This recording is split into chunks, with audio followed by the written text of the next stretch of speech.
¿Cómo me los han tratado hoy? Bien, excelente. Bueno, listo. Bien, quiero invitarles para que vayamos a Mateo 26, Mateo capítulo 26.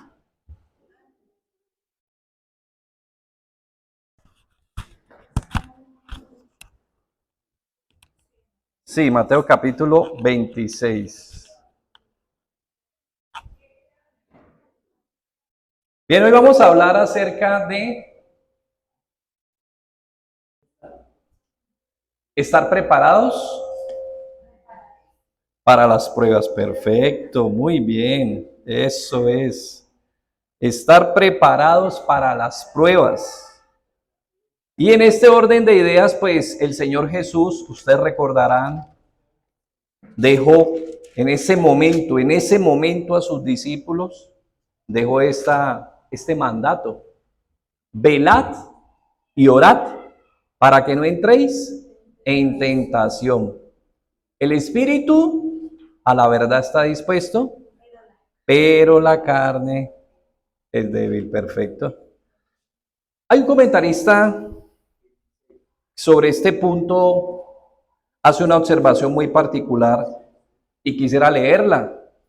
En este momento ustedes recordarán, está Jesús en el monte de Getsemaní, está orando porque, mejor dicho, ya está en el día, ya es la madrugada, está en el día en que será tomado preso y en el cual pasará a ocupar el lugar de la humanidad en la cruz y pasará a llevar sobre sí toda la carga, el pecado, y obviamente pasará pues por toda la aflicción que esto correspondía. Entonces, teniendo frente a sí uno de los momentos más difíciles tal vez dentro de su vida terrenal, consecuencia de algunos acontecimientos que pasaremos a describir más adelante, vamos a ver entonces lo que dice este comentarista con mucho acierto. Él dice así: además de la cruz, quizás fueron desilusiones personales las que llevaron a Jesús a una depresión más profunda. Primero fue la traición de Judas, un Lucifer terrenal que traicionó al amoroso y desinteresado Hijo de Dios, quien con misericordia había enseñado y ministrado a Judas por 3 años.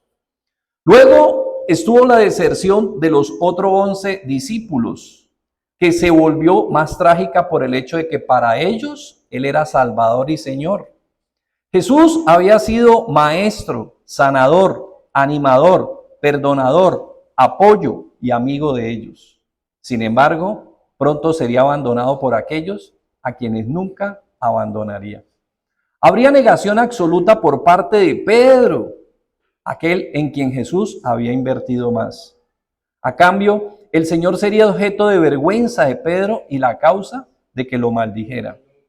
Jesús también sería rechazado por Israel, el pueblo escogido de Dios y nación del pacto, a través del cual Él vino en la carne y a la cual viniera como Mesías, Redentor y Rey. Además de los rechazos estaban las flagrantes injusticias que enfrentaría. El mismo creador de la justicia sería sometido a la injusticia extrema. Sería despreciado y despojado en los tribunales insignificantes de hombres pecadores, rencorosos y mentirosos, y eso en el nombre de Dios. Aquel a quien los ángeles alaban, con quien Dios el Padre está muy complacido, sería maldecido y burlado por multitudes malvadas, muchas de las cuales pocos días antes de este arresto le entonaran alabanzas e intentaran convertirlo en su rey. Jesús enfrentó una soledad que ningún ser humano podría experimentar. Al volverse pecado, el Hijo de Dios, quien se comunicaba con el Padre, el Espíritu Santo y con todos los santos ángeles del cielo, se hallaría abandonado por su Padre. Estaría tan identificado con la iniquidad que las huestes celestiales deberían volverle la espalda. Y el mismo pecado que repelía a esas huestes también lo repelió a él, el Hijo de justicia sin pecado, santo, puro y sin mancha. Como el mortal Hijo de hombre, el eterno Hijo de Dios debía llevar la muerte sobre sí, lo cual además era fastidioso y deprimente. Como parte de su misión divina de redención, Cristo vino a la tierra para que gustase la muerte por todos. Todas esas cargas pesaban sobre Jesús. Y en cualquier momento muchas de esas cargas pueden pesar ¿en quién? En cualquiera de nosotros. Traición, decepción, engaño, burla, menosprecio. Tal vez una de las cargas más fuertes que vivió Jesús, además de la traición, el rechazo, ustedes recordarán cuando los mismos soldados romanos se burlaron de su reinado. Y dice que le pusieron una corona, le entregaron un cetro, una corona de espina, y se inclinaban entre él y le decían, salve rey. Tremendo escarnio. Fue menospreciado, desestimado. Y son situaciones que nosotros nunca podemos prever, ni sabemos de dónde van a venir. Pueden venir a veces de donde usted menos piensa. Por eso, otro comentarista, Alfred Edersheim, escribió, él desarmó a la muerte clavándose el asta en su propio corazón. Y por tanto la muerte ya no tuvo más flechas. Pero esa última flecha de muerte causó inexpresable tormento en el Señor. Mire, ¿el lunes qué es? Es festivo. Y eso está en algunos almanaques está marcado, ¿sí o no? ¿Qué día es el lunes? ¿Qué día es lunes? 24. Y eso normalmente está en rojito, ¿cierto? ¿Qué significa? Que es fiesta. Los días malos no vienen identificados. Si los días malos vinieran identificados en el almanaque, como viene identificado el día de fiesta, pues uno decía que para el 24 me preparo porque el 24 va a ser un día malo. Nosotros no sabemos. Por eso que dijo Jesús, velad y orad. Porque el espíritu está dispuesto, pero la carne es otro tema. La carne es otra película. La carne no se refiere al cuerpo, se refiere a esa naturaleza que hay en nosotros que siempre le lleva la contraria ¿a quién? A Dios. Siempre le lleva la contraria a Dios. Y está en nosotros. Por eso alguna vez me acuerdo hubo una historia que se titulaba Durmiendo con el enemigo. Esa es nuestra historia.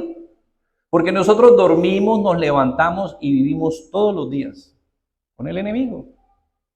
Gracias a Dios que Él nos ha provisto y nos ha dotado de una provisión sobrenatural. Por eso es importante entender primero la naturaleza de nuestro diario andar, o sea, frente a qué nos toca a nosotros vivir y lidiar diariamente, porque es que a veces no lo entendemos. Y la provisión que Dios nos ha dado, eso también es importante. Entonces, es ante este cuadro que el Señor Jesús busca apoyo en sus discípulos en esa noche en Getsemaní, para que lo acompañen en oración. Pero ¿qué hicieron los discípulos? Quedaron con sueño, cargados, pesados. Bueno, yo lo he vivido. Me acuerdo recién empezando la vida cristiana, nuestro líder de equipo nos dijo, vamos a hacer un acuerdo de oración. Todos los días a las 9 de la noche vamos a orar 10 minutos. Sí. Y yo lo recuerdo patético. Yo estaba viendo televisión, son las 9. Ay, qué pereza. Yo seguía viendo televisión. No podía. Y usted puede pensar que es negligencia, apatía, irresponsabilidad, falta de compromiso. No, es que si usted no cuenta con el poder de Dios, ni eso es capaz de hacerlo. Y entonces cuando nos volvimos y nos encontramos, no, yo no lo he hecho. No, yo no puedo, no me nace, no me da. Uno cree que simplemente, no, hágale. Y a veces se puede hacer con la buena motivación, con una buena actitud. Usted lo puede hacer por un tiempo, pero luego va a pesar, no va a ser tan fácil. A muchos nos pasa. Muchas veces hemos dicho, a veces uno le dice, ay, por favor, mira, ¿será que me puedes apoyar en oración en tal cosa? Sí, a uno se le olvida. Uno es humano. Si uno no lo hace, no se le olvida. Y a los 3 días lo llaman, uy, gracias por haberme apoyado en oración. Y uno, qué vergüenza, Señor. Menos mal que otros sí oraron. Entonces, los discípulos sí, estaban cargados, fatigados, deprimidos. Bueno, dice que pudo haber sido muchos temas, ¿no? Indiferencia, apatía, indolencia. Algunos especulan que esto pudo ser causa del cansancio, la ansiedad, la depresión. Mire que eso lo vivió Elías. No estamos en plan de hacer ningún juicio, ¿no? Lo que queremos es aprender de esta imagen y de la verdad, como lo enseña. Las pruebas en la vida del creyente aparecen sin previo aviso, sorpresivamente, sin notificación. Lo seguro es que nadie podría entender este aspecto de la vida cristiana mejor que el Señor Jesús. Vamos a Hebreos 4:15. Sí, no, gracias a Dios sabemos que el 24 es fiesta y todo. ¡Ah, qué emoción! Sí, pues, para algunos es un espacio de descanso, otros igual. Pues cuando hay trabajo sin solución de continuidad, pues se trabaja fiesta, domingo, los días que eso no. Pero para muchos, para la generalidad, sí, realmente pues es un descanso, ¿no? Para la mayoría. Porque no tenemos un sumo sacerdote que no pueda compadecerse de nuestras debilidades, sino uno que fue tentado en todo, según nuestra semejanza. Pequeña excepción, poderosísima excepción. Pero, ¿qué es lo importante? Saquemos la excepción, devolvámonos. ¿Qué nos está diciendo el texto? ¿Quién te puede entender mejor a ti que nadie? Jesús. Y no importa por qué lucha pases, no importa por qué situación pases. Ahí dice claramente que Él conoce lo que es la lucha con la debilidad. No fue vencido, pero supo lo que era tener esa presión, esa demanda, esa lucha, ese lo hago, no lo hago, quiero hacerlo, no lo quiero hacer. Eso no es fácil. Supo, pero gloria a Dios venció. Y nadie más nos puede dar la dirección correcta como lo puede hacer Él. Por eso que dice el versículo 16. Ahí mismo en Hebreos 4. Acerquémonos ¿a quién? A Jesús. ¿Cuál? El que fue tentado en todo semejante a nosotros, porque para eso se hizo ¿qué? Semejante a nosotros, para entendernos y para ocupar el lugar nuestro en la cruz. Por eso Él tenía que ser humano, muy contrario a lo que piensan una corriente que de tantas que ha habido dentro de toda la historia de la iglesia, los sabelianos, que no querían reconocer que Jesús realmente tenía la misma naturaleza de nosotros. Eso es lo que luego llaman la unión hipostática, que era 100% hombre, 100% Dios.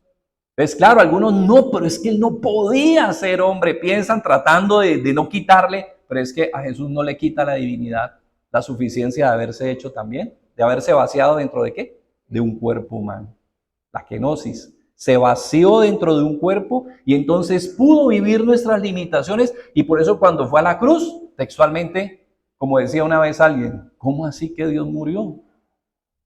Porque un hombre estuvo, ¿cierto? Fue un predicador toda una semana y empezó a hablar del Dios de la creación, del Dios que salvó a Israel, ¿cierto? Del desierto, del Dios que proveyó, del Dios que esto, del Dios que aquello. Y cuando llegó al punto donde murió en la cruz, el hombre se levantó indignado ese día en la reunión. Era una reunión pues abierta en la calle. Y él todos los 5 días había estado. Y entonces ese último día cuando escucha, él se levantó indignado y dijo, perdóneme, usted me está diciendo que el Dios que viene hablando desde el primer día, poderoso, que hizo el cielo, la tierra, que murió. Y entonces el que está predicando le explica, le dice, sí, eso es lo que estoy tratando de decir. Y entonces este hombre enojado dice, pero eso es ridículo. Y el predicador le contesta, sí, claro, pero es verdad. Eso es lo que es importante.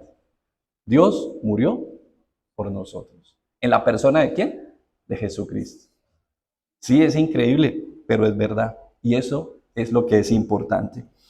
Bien, en atención a este texto, no podemos dejar pasar de largo la relación que hace Jesús con la disposición del Espíritu frente a ¿qué? La debilidad de la carne. ¿El Espíritu está qué?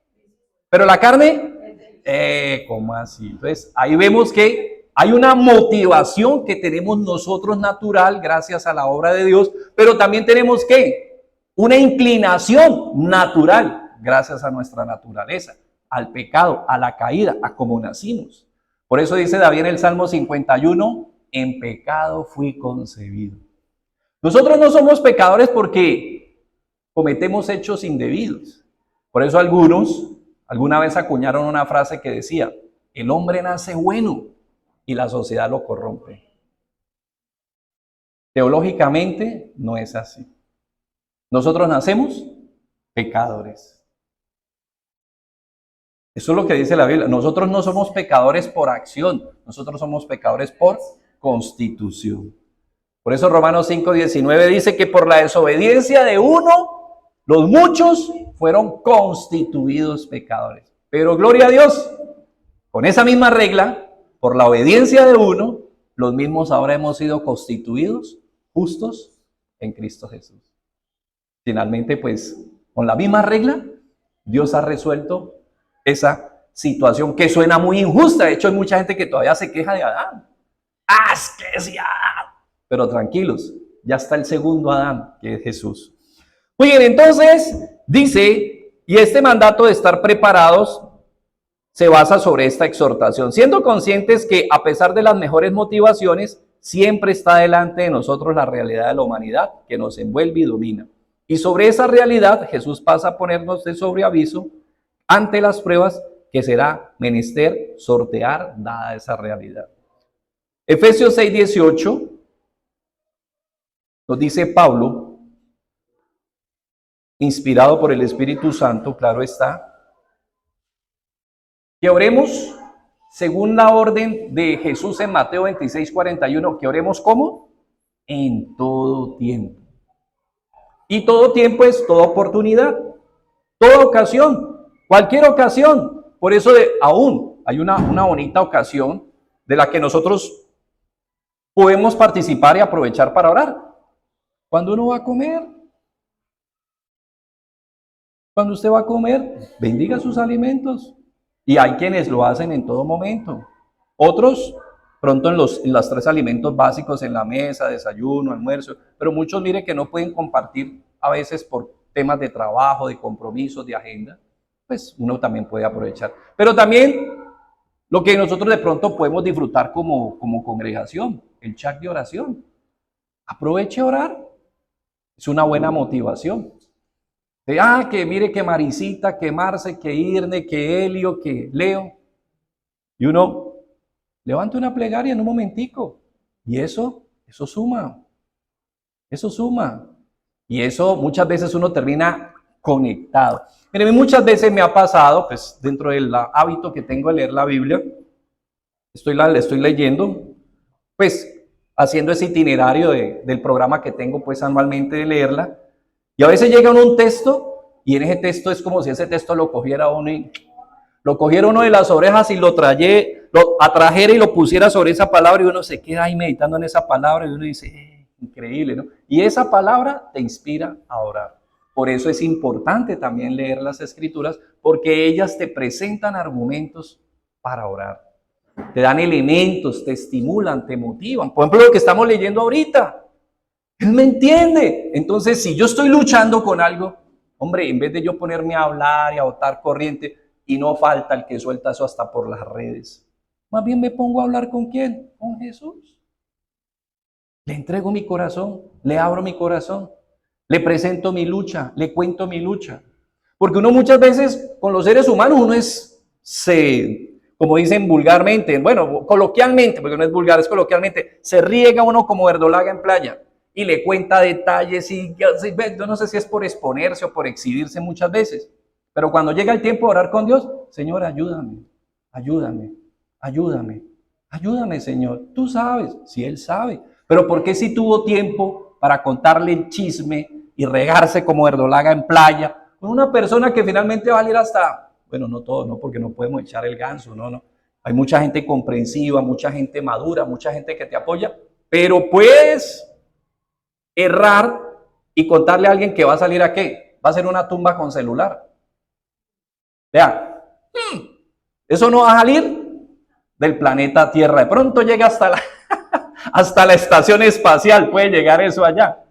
Entonces, mire, ¿por qué no somos así con Dios? Eso nos está enseñando aquí el texto. Es que si yo me abro en mi corazón ¿por qué no lo hago con Dios? Yo no le cuento los detalles, pelos, señales. Claro, entonces uno dice, no, es que me da pena. Pero ¿qué es lo que nos está diciendo el Señor aquí la palabra? Que Él conoce lo que es la lucha y Él también vivió las luchas y la debilidad. Entonces, eso me da a mí que confianza para abrir mi corazón. Por eso es importante. Entonces dice, orando en todo tiempo con toda oración. ¿Qué significa? Toda de petición, de alabanza, de gratitud, de súplica, de gracia. Toda oración es válida. Toda de pedir, porque alguien dice, ay, ¿será que pida si va a pedir? Si dirá que puedo dar gracias, de gracias, si va a dar gracias. Toda oración es válida. Filipenses 4:6, ¿qué dice? Por nada estéis afanosos, sino que sean conocidas vuestras peticiones. ¿Con qué? Toda oración es válida. Toda. Sí, yo sé que pues, te van a decir, no, mira, pues, hay que orar con base a la voluntad de Dios. Y sí, todo eso también es entendido, pero no limitemos y no vayamos a cercenar la apertura y el deseo de acercarnos a Dios, negando que todas las posibilidades de acercarme a Él son válidas, mientras las haga con la actitud y el corazón correcto. Recordemos la oración de Ana, la oración de Elías, las oraciones de David. Mire, tantas oraciones que hay en la Biblia. De hecho, había una Biblia muy bonita que trae específicamente señalada desde el Génesis hasta Apocalipsis todas las oraciones que han hecho los hombres. Y entonces te motiva y te da modelos para que tú te presentes delante de Dios. Los salmos, excelentes modelos de oración. Entonces dice, orando en todo tiempo, con toda oración y súplica en el Espíritu y velando. ¿En ello con qué? ¿También con qué? Con toda perseverancia y súplica, pues por todos los que buscan del Señor. Por eso mira lo importante de un chat de oración. Cuando yo oro por los demás, finalmente yo estoy abriendo mis labios y estoy extendiendo una bendición que tarde o temprano redunda también en mi vida. Porque así como yo voy apoyo a Mar y apoyo a Leo, mañana ellos me están apoyando. O tal vez no solo ellos, muchos más. Y si no fueran ellos, Dios lo hará a través de muchos. Entonces es muy importante que tengamos en cuenta este punto con respecto ¿a qué? A la importancia de orar y de velar. Pero viene el tema de la carne. ¿Quieren que recordemos una pequeña escena de cómo es esa lucha de la carne? Vayamos a Romanos 7, del 15 al 25, para que miremos esa lucha. Por eso, porque nos pasa lo de una serie, no sé si ustedes la vieron, no, me pareció una excelente serie en su momento, cuando era niño, me ilustró muchas cosas que no conocía, que se titulaba Cuando quiero llorar no lloro. Y hay una que uno puede titular, podemos sacar un libro también y podemos sacar un tema que se llama Cuando quiero orar. Mire, yo me acuerdo que en la sede que estuve tanto tiempo siempre hubo oratorio. Y yo me acuerdo que yo estaba en algún lugar de la ciudad y decía, quiero ir y llegar a tal hora, yo me cuadraba mi agenda de acuerdo al trabajo y voy a llegar una horita antes y voy a estar una horita, unos 40 minutos ahí en el oratorio. Y efectivamente uno llegaba puntual, pero la carne le busca el argumento y voy a entrar a saludar a Jairo. Se acabó el tiempo de oración. Esa es la carne. Te distrae, te saca. Entonces, cuando ya uno iba, pero ya falta un cuarto, ¿ya para qué? Así pasa, ¿no? Como el que sale a buscar trabajo el lunes a las 11 de la mañana. Te sale a buscar trabajo el lunes a las 11 de la mañana y faltando 10 para las 12, ¿qué dice? No, pues ya me voy porque tengo que irme a almorzar. El otro lunes vuelvo a salir. Ya acabó la semana prácticamente. Entonces mira lo que dice Romanos 7, del 15 al 25. Porque lo que hago, no lo entiendo. Pues no hago lo que quiero, sino lo que aborrezco, eso hago. Y si lo que no quiero, eso hago, que apruebo. Y pues lo que Dios me está enseñando es bueno, la ley.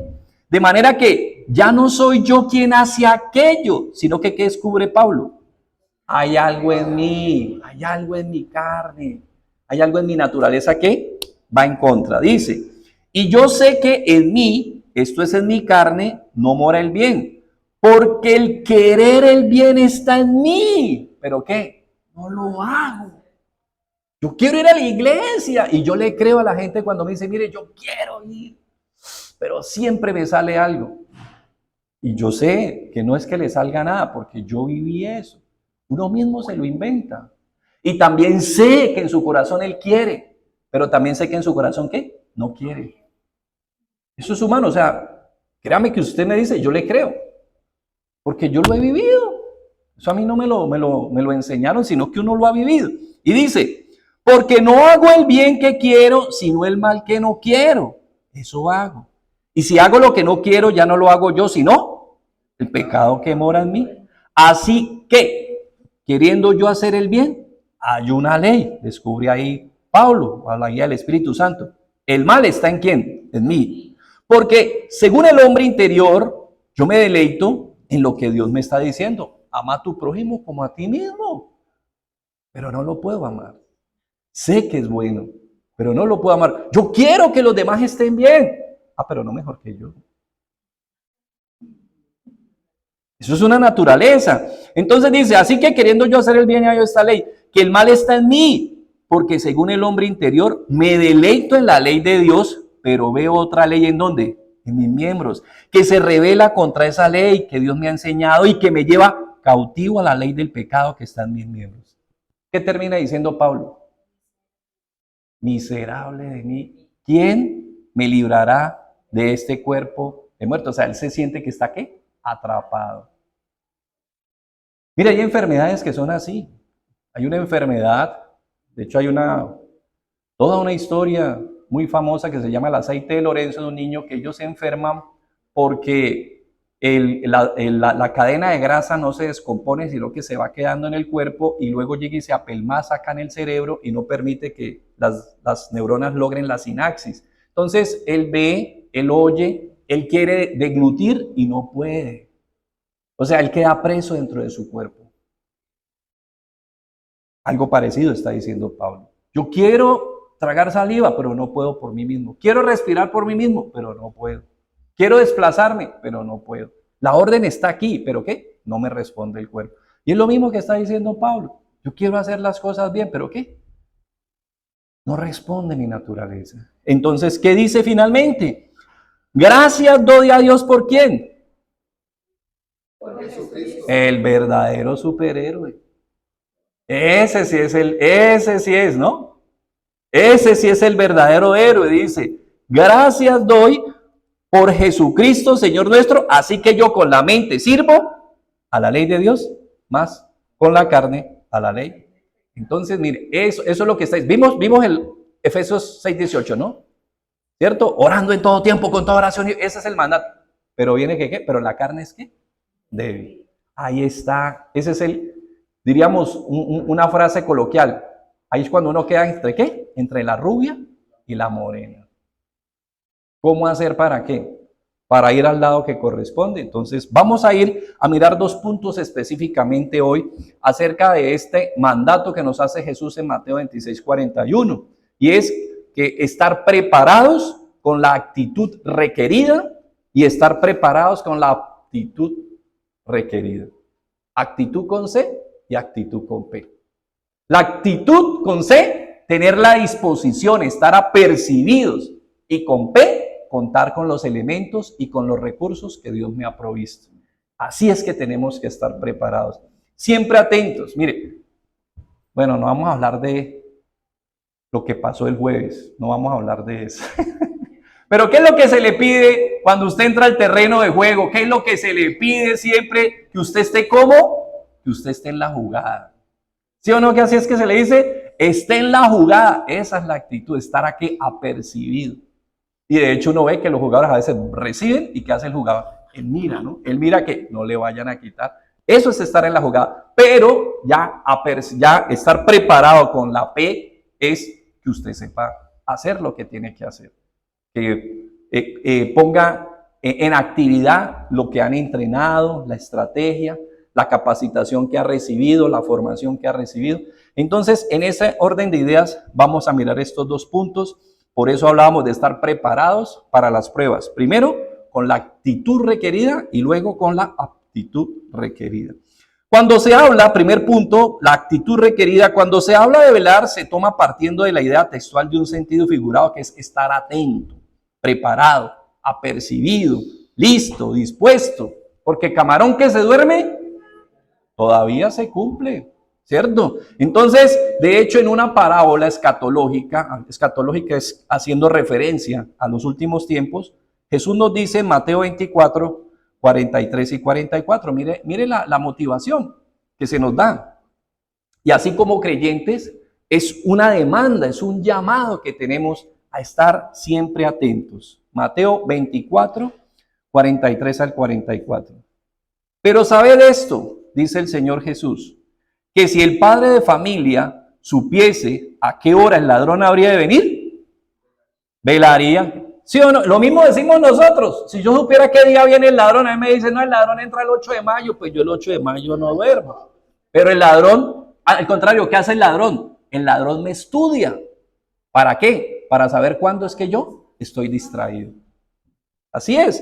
Entonces, pero saber esto, que si el padre de familia supiese a qué hora el ladrón habría de venir, velaría y no dejaría minar su casa. Por tanto, también vosotros estad, ¿qué? Preparados, porque el Hijo del Hombre vendrá a la hora que, ¿qué? Que uno no sabe. ¿Por qué? Mire, uno usualmente, ¿qué dice? Pero yo no veo, allá están peleando en Ucrania, para allá están peleando en Israel, y pelean aquí, pelean allá. Bueno, guerras hay, pelea también. Que el mundo está, pues es que llevan tantos años diciendo que el Señor Jesús vendrá, pero ¿qué es lo que está diciendo la parábola? Es en cualquier momento, es en 1 hora, es en 2 horas, porque de hecho por eso dice, como en los días de Noé. ¿Cómo estaba la gente mientras Noé estaba desgastándose? La gente estaba pasando la vida común y corriente, pensando que el lunes es ¿qué? No, mentira, no vamos a dañar el lunes. El lunes, por Dios, no lo vamos a dañar. Todo el mundo estaba ya hecho con sus planes. Yo tengo mis planes, obvio. Todos tenemos nuestros planes. Pero lo que nos está enseñando la parábola, por eso es importante estar ¿qué? Preparados. ¿Tú estás preparado? ¿Jesucristo es tu Señor y tu Salvador? ¿Has rendido tu vida a Él? Eso es parte de la preparación. Eso es parte esencial de la preparación. Entonces, cuando hacemos mención a la actitud correcta, apuntamos a decir que debemos tener claro que las pruebas son parte de ¿qué? Del programa.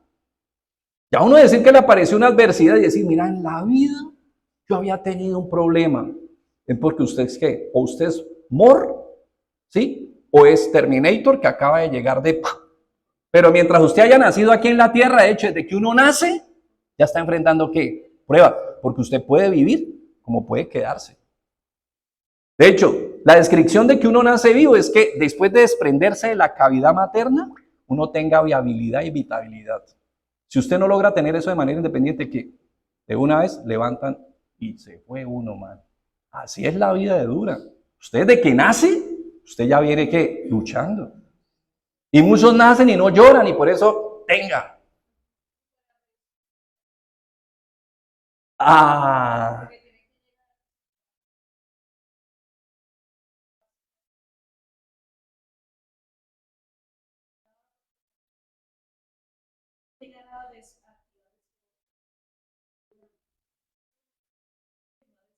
Claro. ¿Ya?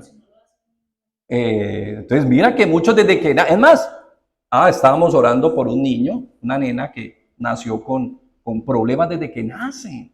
Entonces uno decir ahora, hermano, no, es que salió un problema y No, por eso los problemas son ¿qué? Parte del programa de la vida. Y en la vida cristiana también son parte del programa de la vida. Mira lo que dice Santiago 1, 2 al 4.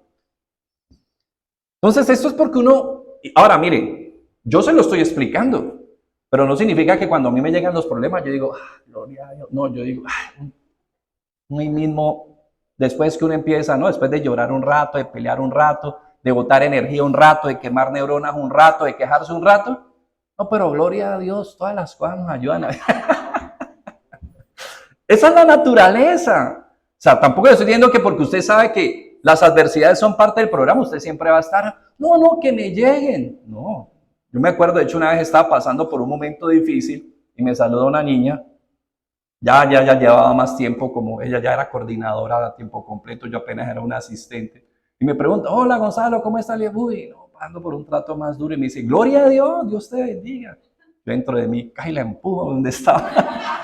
Enojado. Y bueno, sí, todos pasamos por situaciones. Luego ella pasó por una situación que, gloria a Dios, Dios la levantó porque muy difícil le dio ese virus de Guillain-Barré.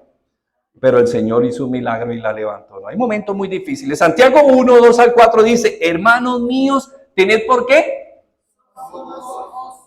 Pero uno dice, Padre, esa orden ahí está como muy templada. Yo gozarme cuando me halle, ¿qué? En diversas pruebas. Pero es gozarme cuando, ¿qué?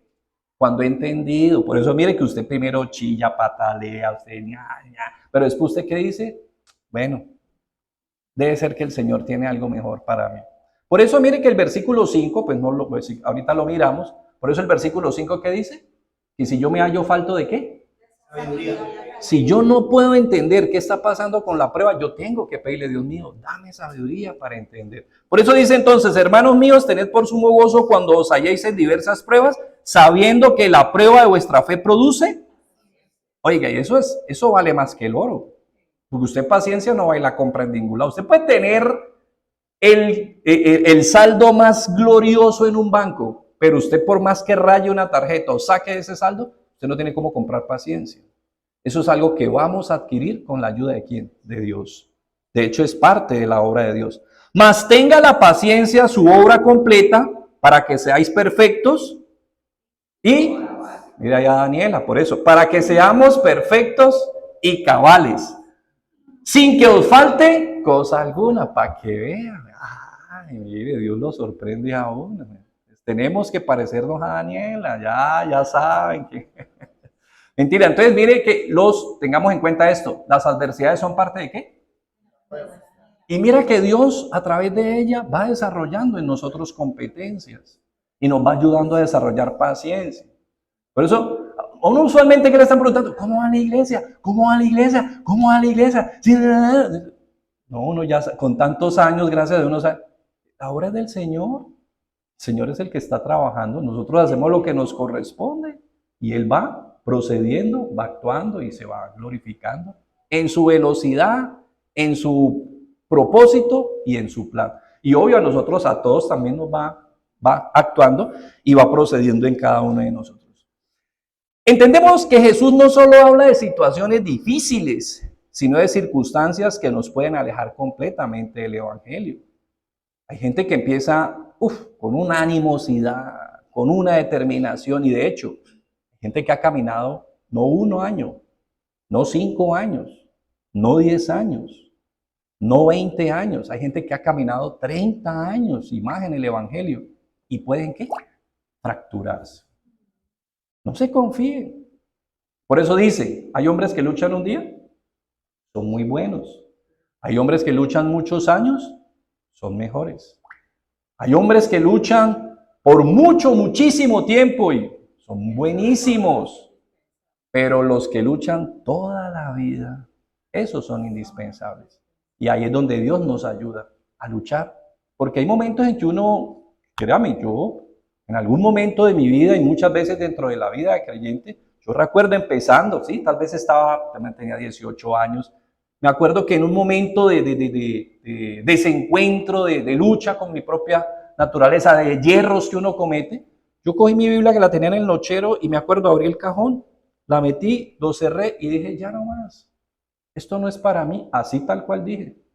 Cogí mi bus y me fui donde estaba la historia mía de siempre. Ahí donde estaban mis amigos de siempre, donde estaba la historia de siempre. Y allá llegué. Y la primera persona que yo me bajo de la buseta, la primera persona que me encontré, la mamá de mi primer discípulo. ¿Y yo con qué programa iba? Imagínese, era el viernes antes de empezar Semana Santa.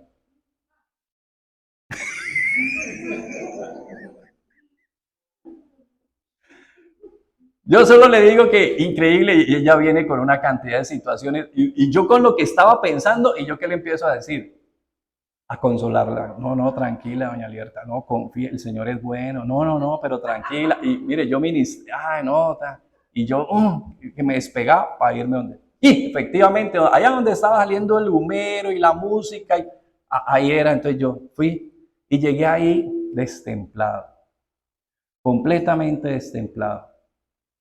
Y me fui, me despedí, me fui. Y sí, de verdad, me fui, caminé, lloré, llegué a mi casa y entendí que ese ya no era mi mundo. Si uno muchas veces llega y uno dice, uno hay días que dice, no, yo ya no quiero más, pero Dios usa esas situaciones para decirte, otra vez allá. Y uno dice, uy, no, yo no quiero más, ayúdame. Parece muy interesante, la carne lo pide, pero no más. Y ese día Dios me mostró que cuando uno está llamado, está llamado. Y si el Señor tiene que ir al mismísimo infierno, porque usted le pertenece a Dios, a sacarlo de allá, y allá lo saca. Porque los que son de Dios, son de Dios. Por eso dice 2 Timoteo 19, el Señor conoce los que son suyos. ¿Se acuerdan la parábola de las 100 ovejas? Para Dios, 100 ovejas, ¿son cuántas? Son 100 ovejas. Para el Señor, 100 ovejas no son 99. Por eso, si en esas 100 no está ninguno de ustedes, ¿qué va a hacer? Donde esté, de allá nos va a traer. 2:19.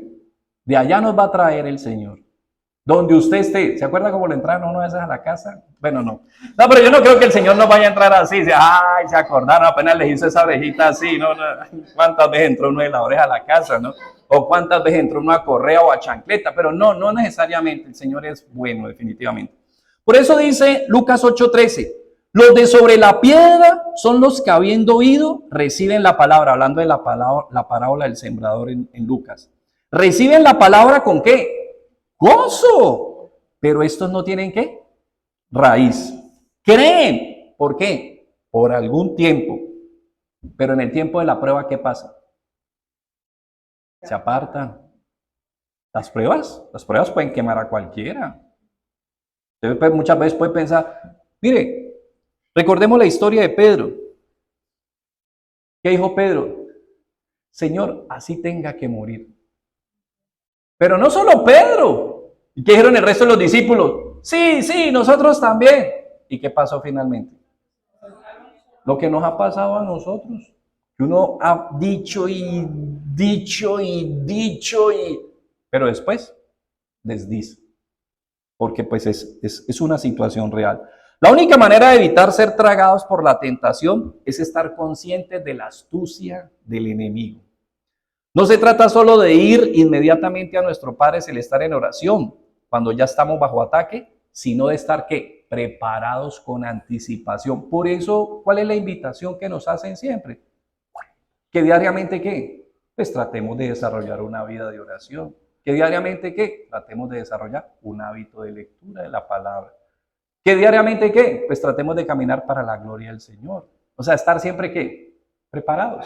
Mire, cuando metieron el arca al lugar santísimo, ustedes recordarán, y usted lo puede leer en la Biblia, dice que ellos metieron el arca al lugar santísimo y las varas con que la sostenían, las corrieron, pero dejaron caer el velo y las punticas de esas varas se veían.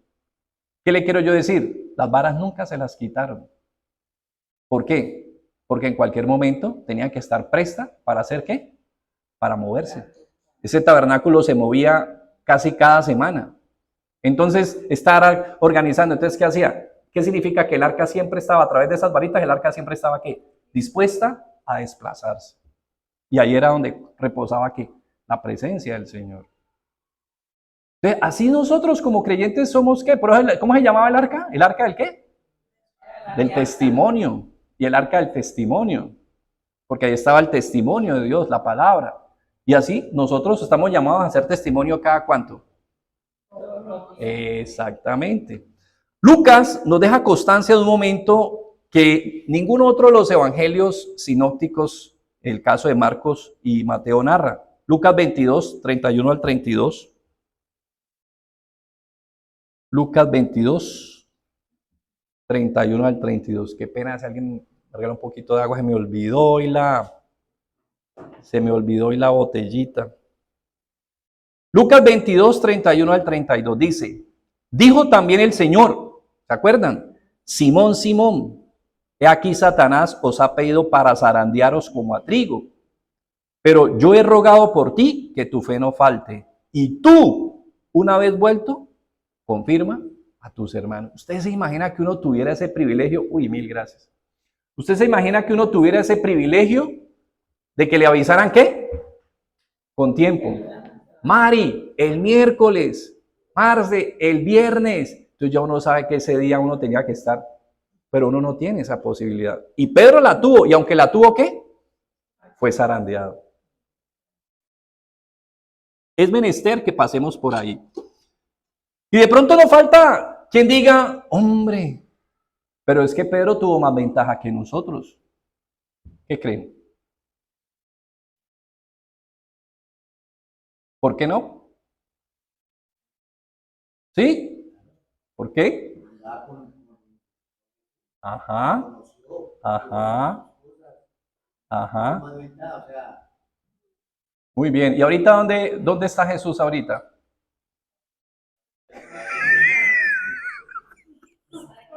Ahora está con nosotros. Ha venido a hacer morada.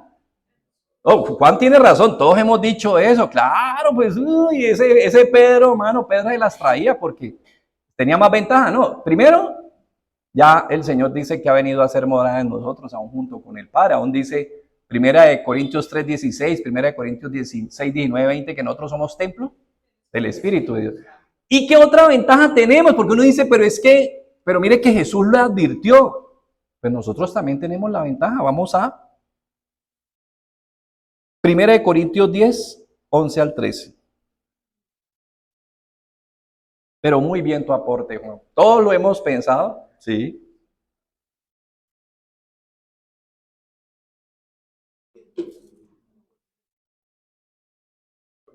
10 del 11 al 13.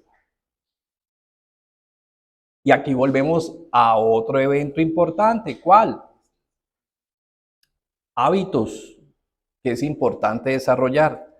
Dice, y estas cosas les acontecieron como ejemplo y están escritas para amonestarnos a nosotros, a quienes han alcanzado los fines de los siglos.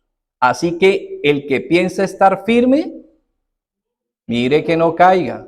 No os ha sobrevenido ninguna tentación que no sea humana, pero fiel es Dios, que no os dejará ser tentados más de lo que podéis resistir, sino que dará también juntamente con la tentación la salida para que podáis soportar. Entonces, nosotros tenemos hoy al Espíritu de Dios y la palabra inspirada por el Espíritu de Dios. Entonces, nosotros todos los días somos apercibidos. Si nosotros, bueno, dentro del hábito de lectura que desarrollemos y de estudio de la Escritura. Por eso la idea es diariamente. ¿Para qué? Pues diariamente estamos apercibidos.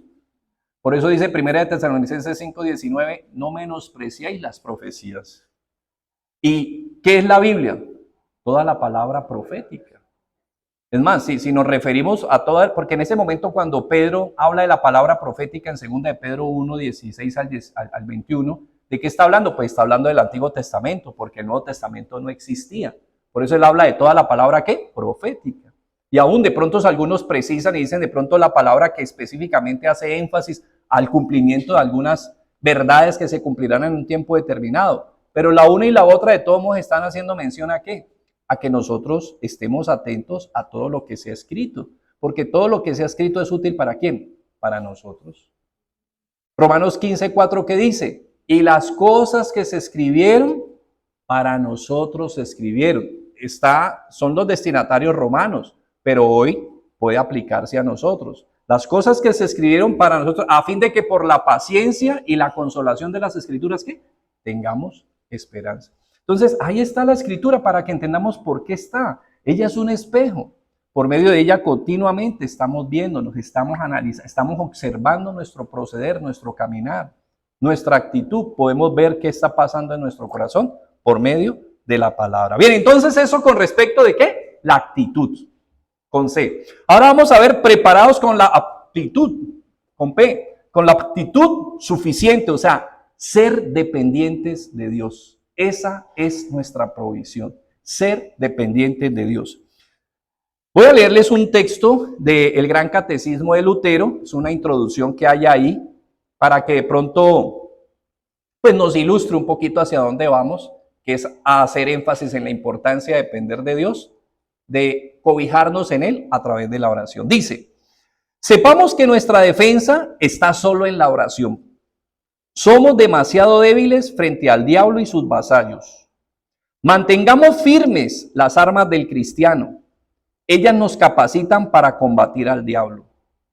¿Quién ha conseguido esas grandes victorias sobre las empresas de nuestros enemigos que el diablo ha utilizado para esclavizarnos, sino las oraciones de algunas personas que se han elevado como una muralla de bronce para protegernos? Nuestros enemigos pueden burlarse de nosotros. Nosotros podemos afrontarlos, a ellos y al diablo, si nos mantenemos en la oración y si perseveramos en ella. Porque sabemos que cuando un cristiano ora de esta manera, Padre nuestro, que se haga tu voluntad, Dios le responde, hijo mío, sí, se hará a pesar del diablo y del mundo entero. Amén. Por eso ahí está nuestra preparación, aprender a ser hombres y mujeres de oración. Aprender a depender de Él a través de la oración. Entonces, no solo se trata de tener la actitud correcta, como la capacidad para enfrentarla. Ya Jesús advertía a sus discípulos la importancia de contar con el poder de lo alto. Lucas 24, 49, que es concordante con Hechos 1:8. Recordemos que Lucas y Hechos son producto ¿de quién? Del mismo autor. Recordemos que a Hechos le llaman también el quinto evangelio. ¿Por qué? Pues porque es la segunda parte de Lucas. Eso es como unos tips ahí de informativos, pero que nos ayudan a encontrar la coherencia. De hecho, usted puede leer Lucas y Hechos de manera concomitante y eso le ayuda a ubicarse mucho acerca de qué es lo que quiere hacer ahí Lucas. Lucas 24:49 dice, he aquí, yo enviaré la promesa de mi Padre sobre vosotros, pero quedaos vosotros en la ciudad de Jerusalén hasta que seáis investidos de poder desde lo alto. O sea, nosotros en nuestra fuerza no podemos contra el enemigo. No es con nuestra fuerza. Por eso vimos Romanos 7, ¿se acuerdan? Vimos la lucha de la carne. Nosotros no podemos. Usted puede tener los mejores hábitos, ser la persona más disciplinada, ser la persona más competente en los campos más increíbles, pero cuando usted va a luchar contra la carne en su propia fuerza, yo le digo, Dios tenga misericordia de usted. Porque en nuestra propia fuerza no se puede.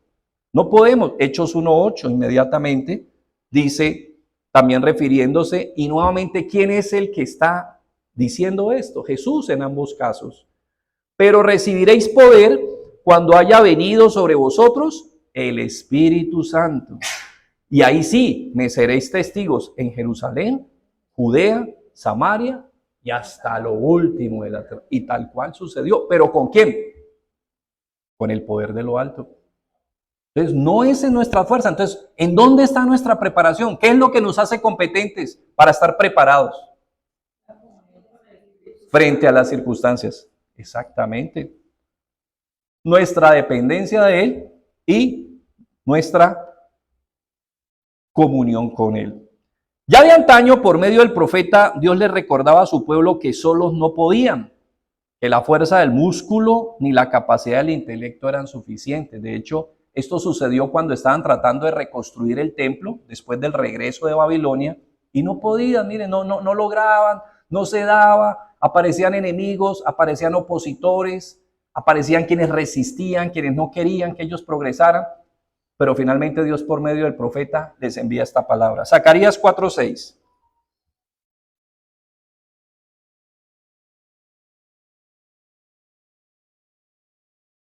Entonces respondió y me habló diciendo, esta es palabra de Jehová a Zorobabel que dice, no con ejército ni con fuerza, sino con mi espíritu, ha dicho Jehová de los ejércitos. Mire, de hecho, ustedes vieron que como introducción al estudio bíblico que hemos ya iniciado este año, tuvimos un año, prácticamente un año de inducción. ¿Qué estuvimos estudiando? La persona del Espíritu Santo, la palabra de Dios y lo que es la oración en su naturaleza. 3 elementos que usted nunca puede negociar en su vida como creyente. Y aquí estamos viendo ahora entonces parte de eso que estudiábamos. Mire lo importante de conocer a esa persona, disfrutar de una relación personal con esa persona y vivir cada día dentro de las posibilidades dependiendo de él. Asimismo lo advirtió Jesús, mire Juan 15:5, muy parecido a Zacarías 4:6. Juan 15:5.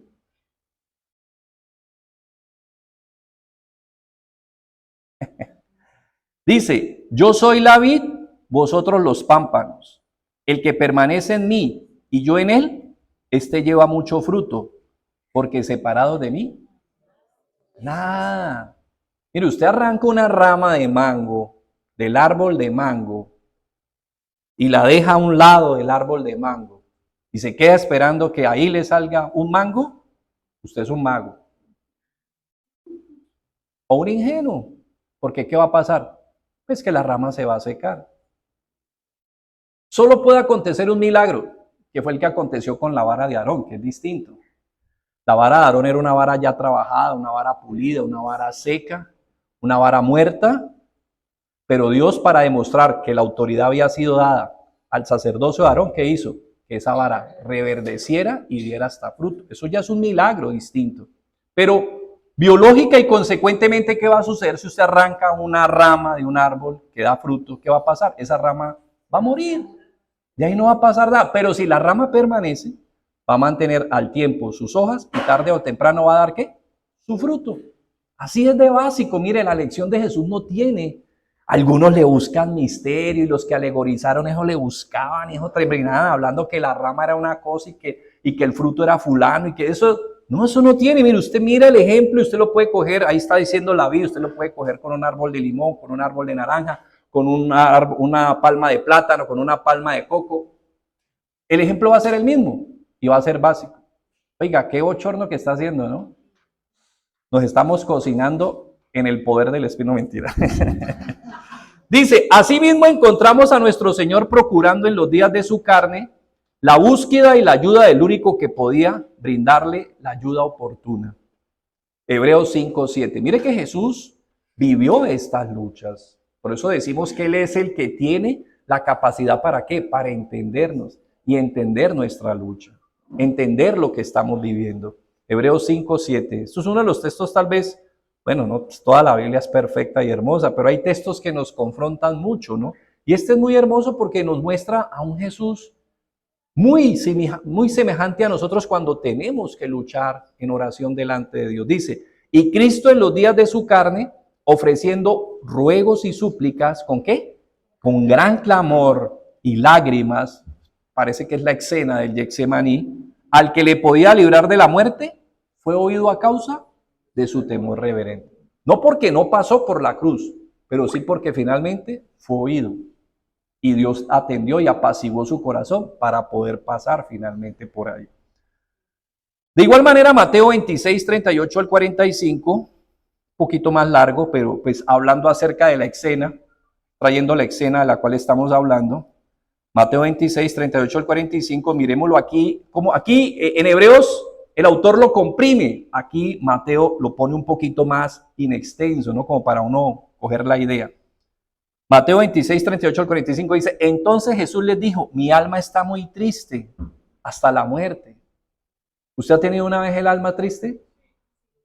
Ah, bueno, sepa que Jesús en los días de su carne también sintió eso que usted ha sentido. Dice, quedaos aquí y velad conmigo. Yendo un poco delante, se postró sobre su rostro, orando y diciendo, Padre mío, si es posible, pase de mí esta copa, pero no sea como yo quiero, sino como tú. Vino luego a sus discípulos y los halló durmiendo y dijo a Pedro, ¿así que no habéis podido velar conmigo una hora? Velad y orad para que no entréis en tentación. El espíritu a la verdad está dispuesto, pero la carne es débil. Otra vez fue y oró por segunda vez, diciendo, Padre mío, si no puede pasar de mí esta copa sin que yo la beba, hágase tu voluntad. Vino otra vez y los halló durmiendo, porque los ojos de ellos estaban cargados de sueño. Y dejándolos, se fue de nuevo y oró por tercera vez, diciendo las mismas palabras. Entonces vino a sus discípulos y les dijo, dormid ya y descansad. He aquí, ha llegado la hora. Y el Hijo del Hombre es entregado en manos de pecadores. 3 veces rogando, ¿se imagina el afán, el miedo, el desespero, la angustia? Porque de hecho, lo que pasó, pues mire, quienes han tenido la oportunidad de verse La Pasión de Cristo, creo que se llama el material de Mel Gibson, algunos dicen que es una aproximación, y con todo lo brutal que son esas imágenes, pero algunos dicen que es una aproximación muy aproximada, valga decirlo, pero no es con todo los suplicios a los que se ve sometido, la plenitud de los suplicios que Él sufrió por nosotros. Tremendo. No podemos vencer a Satanás o a la carne con nuestro propio poder y corremos el riesgo de grave tragedia espiritual cuando creemos que podemos hacerlo. Cuando un observador militar divisa al enemigo, no participa por sí solo en la batalla con él, simplemente informa lo que vio y deja el asunto en manos del oficial al mando. Del mismo modo, los creyentes no tratan de pelear con el diablo, sino que de inmediato huyen de él a la presencia del Padre Celestial. Según nuestro Señor enseñó que debemos orar porque Dios no nos meta en tentación y nos libre de todo mal. Mateo 6:13. Amén. Entonces, estar preparados para el día de la prueba, porque el día de la prueba, ¿cuándo es? Nadie sabe. Siempre va a llegar como ¿qué? Ladrón en la noche. Pero lo que dice la parábola, increíble, ¿no? La parábola de 24, la escatológica que leímos. Si yo supiera qué día va a venir el ladrón, es distinto, ¿no? Como el de la historia de la canción, ¿no? El vecino que va a ir a visitar a la vecina y lo están esperando con un bate de esos, ¿de qué? Ah, eso es otra cosa. Eso es otra cosa, ¿no? Eso es otra cosa, pero ya un ladrón, uno no sabe. De hecho, el ladrón está esperando que uno esté distraído. Pero ¿quiénes escogen al ladrón? Pues quienes no están distraídos, quienes están apercibidos y quienes están atentos a responder a ese tipo de sorpresas. Y eso es lo que nos está diciendo hoy el Señor. Mateo 26:41. Velad y orad para que no entremos en tentación. El espíritu está dispuesto, pero la carne. Vamos a orar. Bendito Padre, te damos muchas gracias por esta noche. Te damos muchas gracias por esta oportunidad y especialmente te damos muchas gracias por apercibirnos a través de tu palabra, Señor Jesús. Gracias porque en los días de la carne, en los días en los que tú te hiciste carne, sin dejar de ser Dios, conociste muchas de las presiones y no todas las presiones. No significa que el hecho de que no hayas sido expuesto a la debilidad mía no significa que no hayas entendido las presiones que cada debilidad merita. Tú conoces la presión de la tentación, la presión de la carne que fue en contra de ti, la presión del enemigo, la presión del mundo que te aborrecía. Todo eso lo conociste perfectamente, Señor.